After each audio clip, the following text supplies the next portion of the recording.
Hi, sorry, this is John Edward Lawson. We've been having a few technical difficulties. We're starting a little behind schedule here. We had D. Harlan Wilson.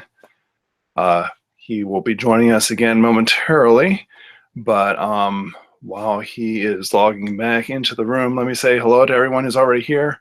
Mr. Arnzen, I see, already in the house. Joseph, Hannah, Jen. Okay, you're still here? Okay, great. Oh, everybody left with me? Oh, don't sob, Hannah. Okay. Can you see me? Everybody? Woot. Okay. All right. Yay, yes, we're sort of like, oh, not Jessica McHugh. Okay, that's good. I was kind of worried that she would actually show up. Okay, yeah, I see you too. Okay, great. Excellent. So I think we are still waiting for D. Harlan. While we are waiting for him to log back in, let's give you a little preview of what we're going to do tonight. He will be joining us to do a quick reading of some of his work from the first volume of Battle Against Honor and Humanity. Battle Without Honor or Humanity, Volume 1, in preparation for the release of Volume 2, which is getting ready to come out just a few short weeks here. Let me check on Mr. Wilson and make sure he is not stuck in a cage somewhere. She doesn't know how to do computer balls. Okay, I'm not sure I want to know about that, but there must be a story there. Okay. While we are waiting for Mr. Wilson to join us, I will... Hey. Oh, hey, there he is. Okay, so D. Harlan, say hello to everybody. This is Mr. D. Harlan Wilson, the award-winning author of how many books now? 12, 15? Novelist. Way over 20. Over 20, okay. Satirist, nonfiction author, winner of the Wonderland Award and many awards for his scholarship. Without further ado, I'll pass it over to the man of the hour, D. Harlan Wilson. Wait, so nothing I said before was heard, is that correct? That is correct. Okay, that's cool. All right. But people can see me now? Let's see. Can you see D. Harlan Wilson? If you can, let him know in the chat box. I'll try not to be too much of a robot. Yeah. Okay. Joseph says D. Harlan Wilson could eat a cage. That is true, especially if it was a sandwich. All right, so I can be seen then. Okay, yes. All right. There you go. All right. Yeah, I mean, once you go through, I will try as best I can to make this natural. We'll start from the, Gleason never rehearsed, but now by default I already have. Okay, so thank you everybody for coming. I'm here to read selections from my upcoming fiction collection, Battle Without Honor or Humanity, Volume 2, which comes out September 28th. This is the first volume, came out last year. The stories in these collections were written over a period about 5 years. Most of them were first published in magazines and journals, but there are a few unpublished pieces in both volumes. Like a lot of my fiction, the stories are set in real worlds where the boundaries between reality and fantasy have terminally imploded and collapsed, rendering those worlds absurdist, volatile, fun, I hope, to some degree, and also, I hope, haunting, too. Each volume contains 15 stories told from the first-person point of view. They're all pretty short. Some are basically flash fictions, except for the last story in each volume, both of which are longer and bear the name of the title in two parts. Each story is self-contained, but taken as a whole, all 30 of them form a kind of grand narrative, or at least I like to think that they do. In places they're deeply personal, elsewhere they're completely fictitious. Ultimately, these stories, or battles, if we can call them that, constitute a sort of autobiography of my unconscious, which, of course, is plugged into the machinery of culture at large, among other apparatuses and flows of desire. The title itself, Battle Without Honor or Humanity, derives from two main sources. The first and lesser source, I guess, the 1973 Yakuza film, Battles, plural, Without Honor or Humanity, and Japanese musician Tomoyasu Hotei's theme song of the same name from Quentin Tarantino's Kill Bill movies. Hence the cover art, which is sort of in the tradition of those, let's see, Kill Bill movies.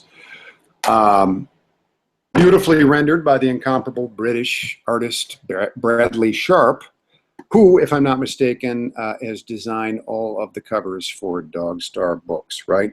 John, has he done any, does he do covers he's done, like, for these, for instance, because that's the Raw Dog imprint, but does he do covers for other folks? Authors? No. There were one or two others, but we killed them. So okay. That's all right. three. No, he's our official Dog Star Books artist. Yeah. We're lucky to have him. He's created sort of the whole feel for the line of books. You can't go wrong. Okay, a few more things without going into too much detail. I'll say that the stories in both of these collections are not literal kung fu chronicles or revenge narratives or what have you, but I've tried to enact a kind of figurative kung fu and linguistic aesthetic violence. And thematically, my characters are subject to various, cinematic devices and whimsies in almost every turn.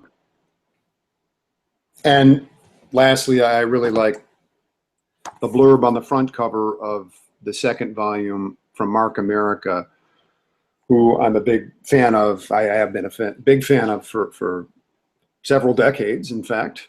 And he says, D. Harlan Wilson has found a new language festering on the dark side of the moon. And that's precisely the kind of impression that I want to invoke in readers, and the sort of experience I want folks to have. So, okay, before I was talking just to John, I guess. Well, Jennifer was there too, but and I thought that I was talking to other people or reading to you.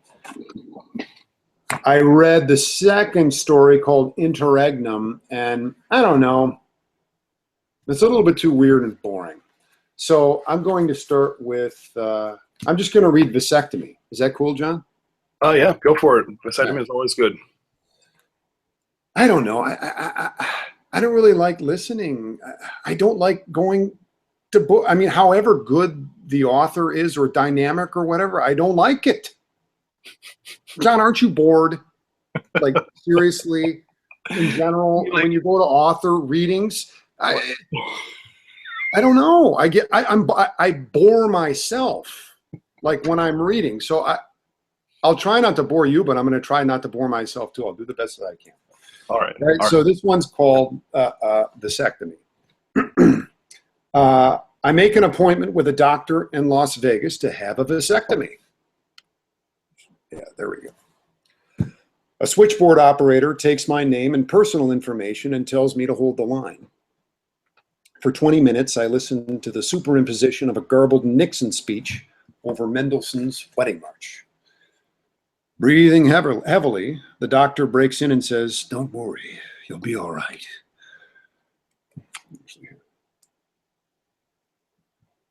Commerce whirs and clangs behind him. You won't even notice me. I'll be in and out. In no time at all, you'll forget about the blood, the perineum, the symbolic castration, the prehensile culpability. He sighs deeply. Complications are rare.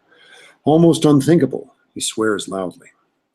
I'll meet you in the foyer of the Luxor. Wear a jockstrap. Background static swallows the doctor's subsequent laugh attack. I drive through the mountains and across the desert with the windows down. Warped cacti bow under the weight of indulgent blue skies. Trees grow sideways out of the escarpments. The air smells like pine and sawdust. Somewhere in Utah, a convertible Dodge Prelude pulls beside me. The driver, a gaunt, intense-looking Mexican with keloidal scars running up his neck, revs the engine menacingly. In the backseat, a blonde-haired boy wearing a black sleeveless t-shirt bounces up and down and screams, "Turkeys come from the ocean! Turkeys come from the ocean!" The boy uses some kind of synthetic umbilical cord to whip the driver into submission. This goes on for a while. You like that, John? I pull into a gas station to get cigarettes. Tinny Indian music blasts from egg-shaped loudspeakers hanging above the pumps. I walk inside the snack shop, and a figure in a black hood is robbing the place. It looks staged. The assailant stands with knees and elbows locked, holding a shotgun against the cashier's temple, as if waiting to be photographed. He doesn't do anything. Nobody says anything. The cashier stares anime-eyed at me, and the assailant stares anime-eyed at him. I stride across the snack shop and punch the assailant in the cheek, squarely, knuckle bone against jawbone, producing a cinematic report. The assailant accomplishes a weird vector and levels the gun at me. He fires, exploding a totem pole of off-brand antifreezes and windshield wiper fluids behind me.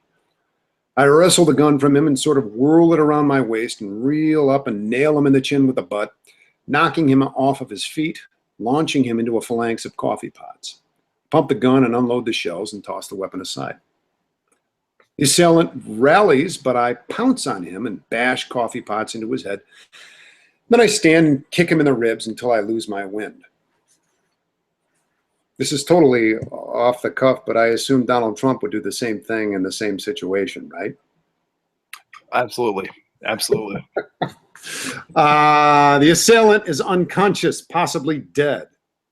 Torn and steaming, his face holds together for a moment, then dissolves into a swill of barcodes that spread across a soiled linoleum floor. DOA. The cigarettes taste like midnight. I had forgotten. Nicotine hollows me out and invokes the empty shell. The need to fill the lack consumes me. I panic and bury my thoughts in the fertile soil of pornographic memories. I get sidetracked and end up in Idaho's décolletage. The signs for wall drug lead me there, then point back to South Dakota.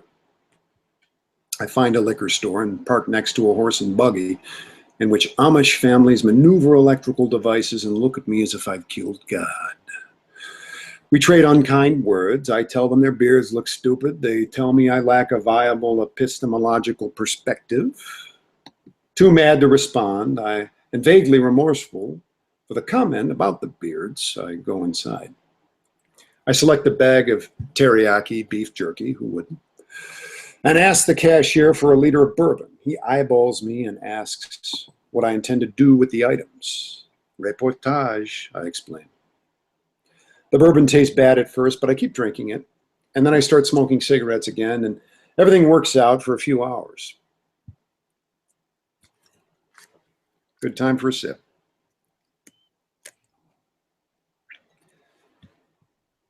White pines encroach the architectural dominance of a Baroque, gold-domed Capitol building. I swerve around a short funeral procession and remember it's my mother's birthday. I call the switchboard. Patch me through, I say. The operator reminds me to tell my mother happy birthday and apologize for being me. I thank her for the reminder and assure her that I always do. Hello, says Mom. I belch. I don't care for Amish fucking people. Ideologically, I could give a shit what they do. I don't give a shit, Ma. But I don't like what the Amish signify in terms of fashion and rural American culture. With their bodies, I mean. Happy birthday. Thank you, son. I'm sorry, I admit. It's okay. I love you, she tells me. I have to hang up because the policeman leading the funeral procession is flashing his lights and fishtailing all over the road. I pull over and he pulls over behind me, and the funeral procession pulls over behind him. The last car intuitively flips on its hazards. I'm in Twin Falls, but it feels like Pocatello. The policeman has on a black SWAT uniform. His badge swings from a long metal necklace and clinks against dog tags as he walks towards the driver's side, straight arming a gun at me. "Stay in the car!" he shouts. I light a cigarette, stick my head out the window, and say, "Calm down. Put that gun away or I'm calling 911. Fuck's wrong with you? Put the gun down." "Don't you move, you dirty son of a bitch!" He shuffles forward, tentatively, awkwardly, with careful steps. A number of grievers have exited their vehicles and begun to weep and shout at me. I roll up the windows and dial 911. "I want to report a crime in progress," I tell the operator. I explain what's going on. The operator instructs me to remain calm. She will contact my mother. I hang up and wait until the policeman gets closer and then stomp on the gas, spraying him with sand and rocks. He falls over and wallows in the dirt. Grievers rush to his aid. I speed through the center of town, running red lights and crashing through garbage cans, and I shoot out of Twin Falls like a past gallstone. Some regions of Nevada look like Mars. I intone into a CB. I am enormously drunk at this point. I say, "Red deserts and mesas, red mountains and escarpments, red wind." I pause. I fear the dawn of hormonal senescence. Over and out. I turn on the radio. "Friends are important when you are a youngster," says an evangelist. "Then you get older. Then you become an adult. Suddenly family is what matters. Friends, not so much. And most adults don't like their families. And so the transition from whippersnapper to hairy asshole marks the creation of the lack. If I may cite the second seminar of French infant terrible Jacques Lacan, desire is a relation of being to lack. This lack is the lack of being, properly speaking. It isn't the lack of this or that, but the lack of being whereby the being exists." That said, I come into possession of an epistemological jewel, a glinting gemstone of knowledge that will permit anyone to get on TV. There are 3 methods whereby the feat may be accomplished. Listen. I hear noises in the trunk. I pull over. Eluding an abusive boyfriend she has stowed away, I climb into the trunk in order to make her feel more comfortable, but she reacts badly, taking my advances the wrong way. We struggle in the compartment. I make no effort to close the trunk door. Cars Doppler by on the highway. "Things will be different for me soon," I assure her. "I won't be the man I am now." She screams and strokes my shaft. I let her do it, and her scream escalates to a haunting, inhuman pitch. I have never experienced a noise of this caliber, and I listen to it as if trying to solve an impossible equation. To render pi and the universe finite, or to derail a Mobius strip. I become lost in my own pathology. Then, calmly, without a word, I ejaculate. "I don't see myself as a criminal," I assure her, taking her by the elbow and leading her to an acacia tree on the roadside. "This is all because of my addiction." We share a cigarette. I kiss her goodbye. I get in the car and leave. I sober up, more or less, before the occasion of my unveiling. Dust devils threaten to rise and swallow the escalators of light. The unexpected conflation of violence and masculinity throws me off guard. I had planned on the equivalent of a continental breakfast consumed in the annex of a modest express hotel. Reality's chronic deflection, prudence, and evil myth. "Fuck you," I whispered to the receptionist, pushing the new patient form across the counter. "I am an old patient." The doctor might as well be my father. I clutch myself and widen my eyes, and the receptionist instructs me to take a seat in an orange waiting room adjacent to the lobby. Slot machines fill out the ranks. Jaundiced and elderly hunchbacks perfunctorily crank the levers. A man sits in the chair next to me and twitches. He apologizes and says he knows he's twitching, but there's nothing he can do about it. Bothers people, he adds. I don't mean to bother people, but I can't stay home all day, every day by myself. I was born a social person. Introversion doesn't suit me. Cords spring to attention on his neck as he attempts to stop twitching. He fails. The doctor appears in the doorway. A line of blood flows from my nostril. I push out my lower lip and use it as a trough. Raising an eyebrow, the doctor signals me with a finger. I plug the wound and go backstage. Hello, Doc. Have you had a chance to hit the casino yet? He helps me onto a scale. No, I don't like gambling. I always lose. Just be sure to place your bills on the table. Weight, 195 pounds. Don't hand cash directly to the staff. They don't like that. He tells me to stand still and takes my blood pressure. A nurse tries to help, and he screams at her for 2 minutes at the top of his voice. I say, I don't like going to shows either. I don't really like anything about Vegas except the restaurants, and they're all too expensive. Everything's too expensive. You should save up. Reading, 160 over 90. Last weekend, I ate the tallest, pinkest filet mignon in my life at Strata in the Wind. Every bite melted in my mouth like warm chocolate. It was heavenly. I don't eat sweets, I said. He removes the sphygmomanometer from my arm. I see. Well, your numbers are a little high, but you'll live. Come with me. Wait, I say. Wasn't I supposed to meet you at the Luxor? How did I get here?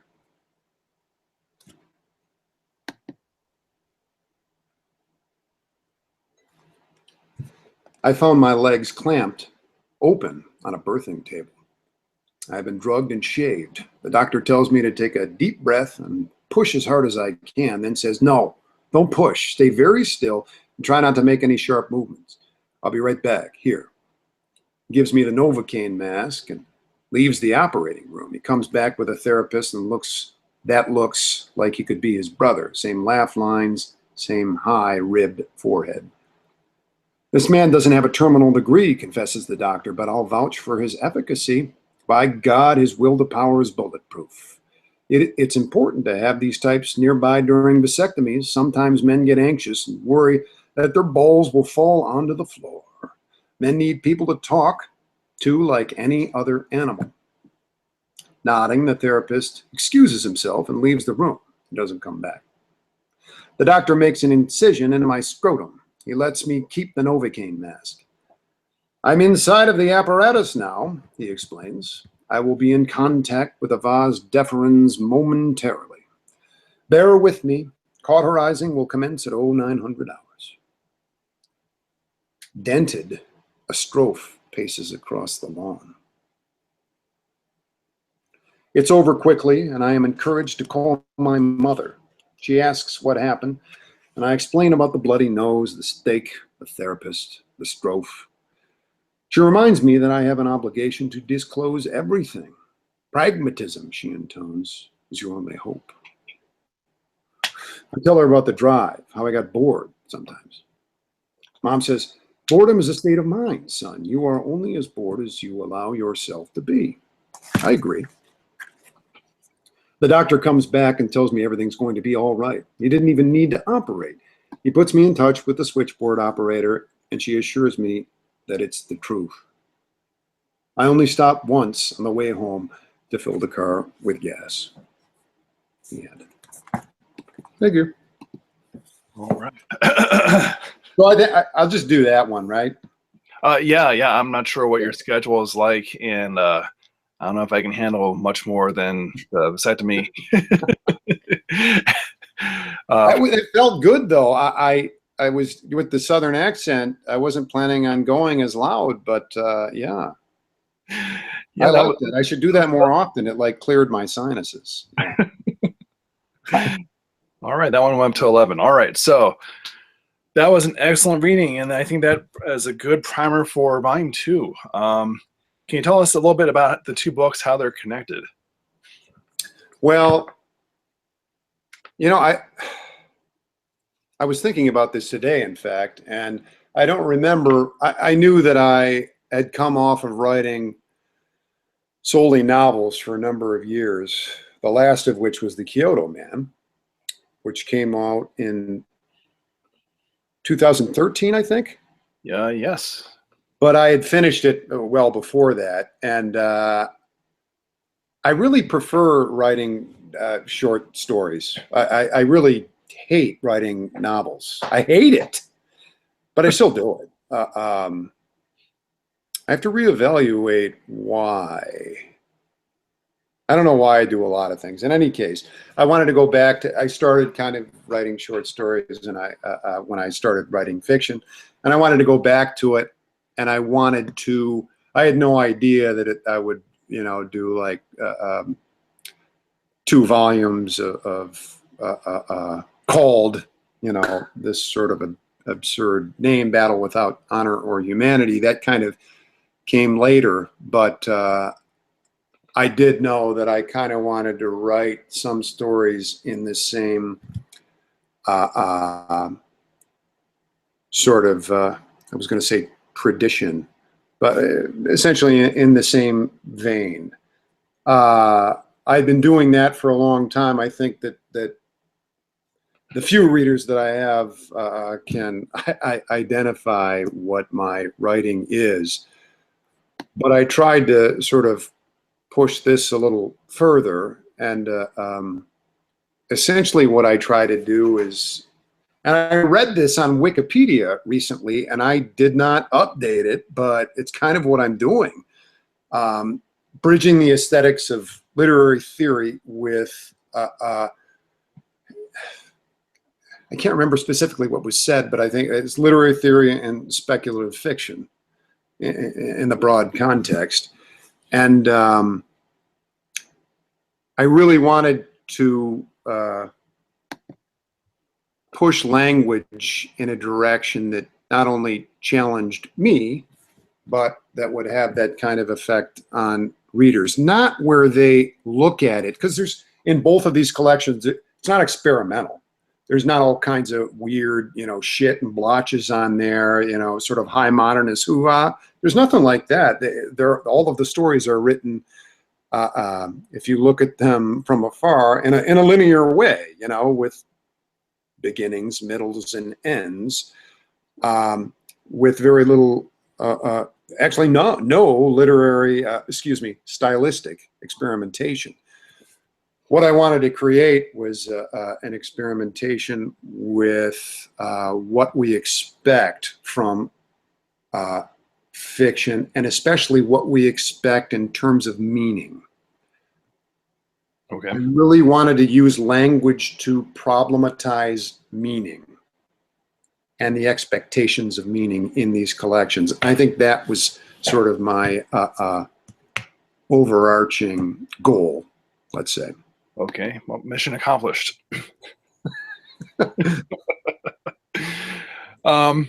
So Michael, hold on, one more thing. oh, sure, yes. While doing that, I did basically, I want to simultaneously, really, truly, in these collections, more than anything I've ever written, because a lot of the older stuff that I've written is it's just weird, and a lot of people can't relate to it. I wanted to write something where people can relate to it, and in the same breath find it uncanny and be kind of repelled by it. You know what I mean?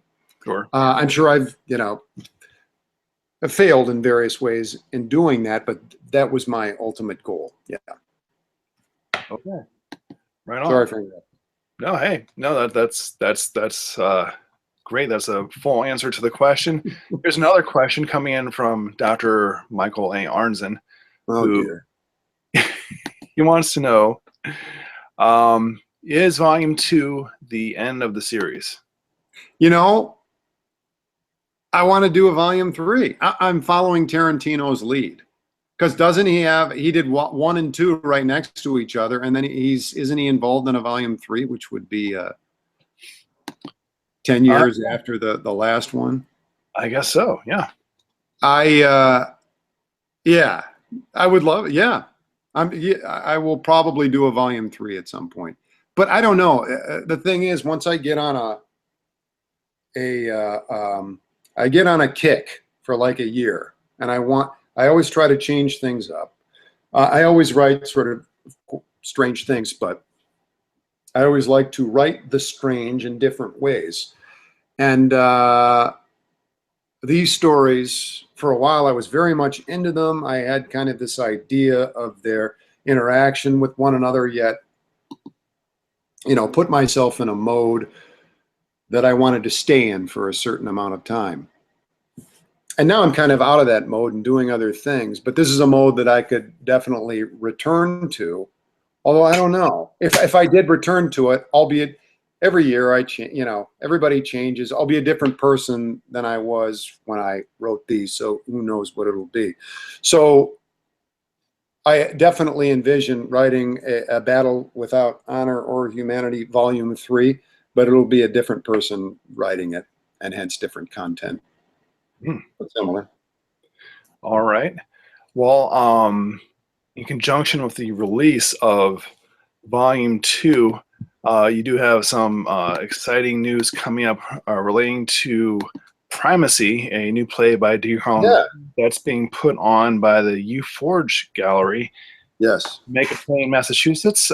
Maybe you could tell us a little bit about that and what's happening. Are you leaving books behind? Are you going to the stage now? I mean, what's happening here? Well, this is the book, 3 plays. Originally, I called it, I had it as Onericana, which is, stupid word. And this was published by Black Scat Books. And when I submitted it to them, the editor-in-chief was like, yeah, that's a stupid word. And it's better to kind of do something more simple. And yeah, I agreed with him eventually. But I can't remember why. I always wanted to write plays, and of these 3 plays, 2 are impossible to enact. They could be enacted in some sort of science fictional future, but they're more sort of absurdist and a commentary, not just absurdist, techno-absurdist, I guess, and metafictional, meta-referential on the art of playwriting. But the last one I wrote with the intent of it possibly being, produced, and it's minimalist, written in the tradition of Sam Beckett, but actually patterned very closely after 2 plays, one by, I think it's John Fosse. Is that how you pronounce his name? Is it Fosse? I believe so. I think that's wrong. I don't know. Anyway, he wrote these kind of minimalist plays, but more Russell Edson, The Falling Sickness. Oh, okay, sure, yeah. Which is just like one of my favorite texts of any type of writing. And yeah, it's just 2 people, a man and a woman, and the premise of the play is him trying to write his obituary. And yeah, it doesn't sound very compelling, but I think that the minor details of the play will hopefully be kind of amusing to people. I'm really excited to see it performed. Did you say when it was going to be? It's going to be performed at U Forge Gallery in Boston, specifically Jamaica Plain, October 20th through the 22nd. So I think they're going to do 3 performances. Looks like, Thursday, Friday, Saturday. And you're going? Yes. I'm going. In attendance? I can't wait. I did my master's degree at UMass Boston years ago, and Boston's my favorite city. I'd live there if I could. But in fact, this play came about because of somebody that I knew in grad school who was involved in the theater community in Boston. But yeah, I've never had a play performed before. I've had you know, a story adapted. You guys had it up actually adapted into the short film, the Cocktail Party. But yeah, this is new territory for me, and I really would like to write more plays. And the next time, I might try to write more plays that would be adaptable, I guess. Although it's more fun to write plays that just fuck with people, you know? And because I've had the first two plays in here, which are called, the one that's performable is called Primacy. It's the last one. The other two are called The Triangulated Diner and The Dark Hypotenuse. And there's a scene in one of them, I forgot which one, where the audience is attacked by monkeys. And I suppose it could happen. And all kinds of jungle creatures. And some, I think, well, yeah, there's some science fictional shit going on. And I guess you don't want to attack people that pay money to come and see your play, but it would be, I would pay to see that. So we could, yeah, maybe we could get people to pay for it and they could be the proles. It'd be like old time Shakespeare. And then the aristocrats stay back and they watch the proles get attacked. Actually, that's wonderful. That's not what I was thinking, but that'll be the next play. And then I'll start doing the plays that people can actually go to and that are legal. I guess we want to be legal, right? Yeah. Shades of Jeff Lynne here. Please. Okay, awesome. Well, I'm not sure how much time you have left here this evening. No, I'm fine. Okay. Yeah, I got, yeah. No, Game of Thrones after this. All right. Well, yeah. How do you compete with that? I'm wondering if anybody else here has further questions here. So where are you looking at, John, right now? Can I access like? Oh yeah, sure. You should see a chat bar on the side there, or I don't know if you have access to that. Oh, okay, I see it. Okay. Because I just see you. Oh, there we go. You got it? All right. Awesome. So yeah, Joseph says he might be able to come to the play. That would be great. Really? Yeah, we might have to kidnap. I think a lot of people have, yeah, got in touch with me and said they're going to the play. I think it'll be.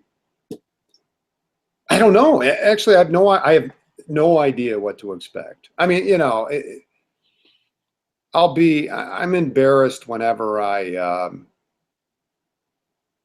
see anything that's sort of produced of mine. I feel like people are wasting their time, I guess. But I'm very happy that everybody's making the effort here.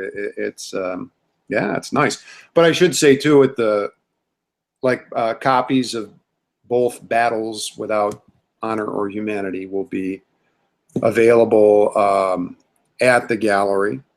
And from what I hear, the gallery is supposed to be really good. I haven't seen it. I'm looking forward to it. In addition to copies of the plays as well. All right, here is a question from Mr. Arnzen. Speaking of plays, you once wrote a story about a guy who stands on stage and pulls himself apart, right? What story/book was that? Arnzen did? He was asking about that. I'm not sure if he was asking you or me. He's asking me if I know what that is? Yeah. Did he write it? He was saying you once wrote a story about a guy who stands on stage and pulls himself apart, right? What book was that in? Is it Ixnay Bird, the Animal Trainer?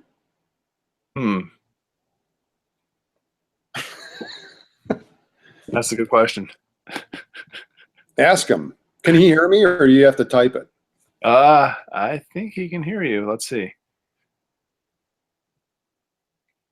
Oh wait, maybe I'm the. Okay, hold on. No, not Q&A.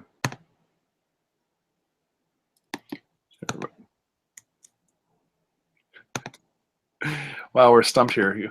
I think you've written too many stories. We've got too many books. Are we frozen? Well, yeah. I always don't like what. Uh-oh. Have we lost D. Harlan here? Or is it just me? There are some things. Okay. What did he say? Did he say which one? No, I'm sorry, I just missed you there for a second. It looks like Oh, okay, sorry, but you're back. Okay, cool. am I back? All right. But No, I was saying that I don't know. After I write something, I like to kind of bury it. It's more exfoliation, I guess. But I don't know. It's not. I'm not making my living writing, so I have a lot of freedom and leisure. You know what I mean? yeah, I know what you mean. Like you said, you keep trying to do something new, you keep pushing yourself forward. Right. And admittedly, when I started out, yes, I always had sort of a literary idea in mind, but a lot of it was being weird for the sake of being weird, and I'm really not. That's the last sort of thing I want to do now. I mean, seems weird, but seems no. I mean, seems weird to lots of other folks, but it seems perfectly normal to me. Yeah. Yeah, Jessica McHugh, author of Yep. about 20 books, she says that she I is know her. Yes. the same way. So Yeah. Right. okay, so there we have it. We've got a trifecta here. So all right, I do have a special offer I wanted to give everybody for attending. Mr. D. Harlan Wilson did mention the Kyoto Man, so what we're going to do here is offer the Kyoto Man free as a download here in both Mobi and EPUB formats at this link. This should be displaying on the side. Let us know if you can see it. Give us a hell yeah. All right. And just test the link to make sure it's working.